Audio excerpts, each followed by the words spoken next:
Mrs. Ninyo Mulak binantaan ang mga nambaboy sa anak. Hindi kami makakapayag na hindi namin makamit ang hustisya.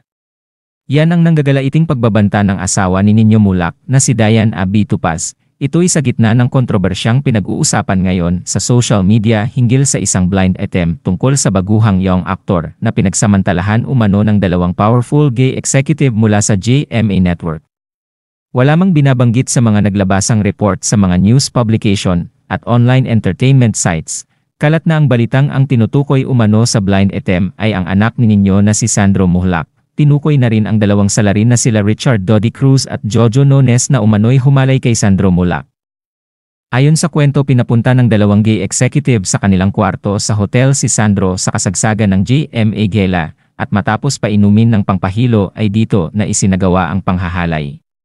Nakatakbo lamang palabas si Sandro matapos kumatok at pumasok ang isang crew para maghatid ng wine.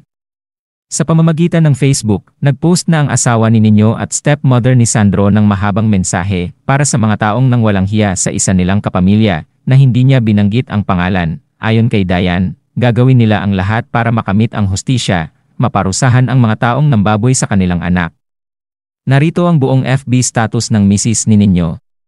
Pinalaki at iningatan naming mabuti ang aming mga anak na puno ng pagmamahal at pag-aaruga tapos wawalang hiyain lang ng mga kung sinong tao na nilamon ng kademonyohan sa katawan para magawa yung ganong klaseng kababuyan. Hindi kami makakapayag na hindi namin makakamit ang hustisya. Habang buhay na dadalhin ng anak namin yung kababuyan na ginawa nyo sa kanya. Wala kaming pakialam kung sino kayo o kung sino ang poprotekta sa inyo. Sisiguraduhin namin na pagbabayaran nyo yung ginawa nyo.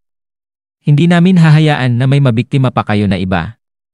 Itutuloy namin ang laban. Managot ang dapat managot. Nakakanginig kayo ng laman. Ang matapang na pahayag ni Diane gamit ang hashtag na Justice Should Prevail.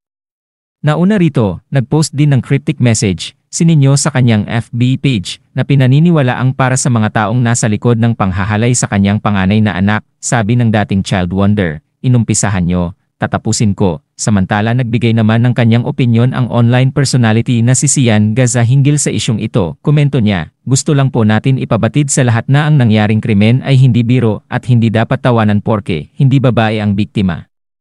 Ginahasa po ng dalawang TV network executives ang isang talent. Ang tanong ng bayan ngayon, kung kaya nila itong gawin sa isang newbie artist na galing sa isang maimpluwensyang pamilya, ilang beses na kaya nila itong nagawa sa mga talent na walang boses sa industriya. Ayon naman sa balitang nakarating kay Christy Fermin, ay kinausap na ni Ninyo Mulak ang mga kaibigan niyang senador para mapabilis ang kasong ito at mapanagot na ang mga may sala. Komento naman ng ilan, maaring isa si Senador Raffy Tulfo ang nilapitan ng pamilya Mulak. Hintayin po natin mga kapatid kasi malapit na po, nakahanda na po ang mga abogado ng pamilya Mulak. Alam ko, nagtungo na siya sa NBI. Humingi na rin po siya ng tulong sa mga senador. Ito po ay makakarating sa pinakarurok ng issue na inaasahan natin. Sabi nga natin, ang bawat palayok talaga may kalapat na takip. No? Yun. Ayan, hintayin po natin yan. Hintayin po natin yan mga kapatid.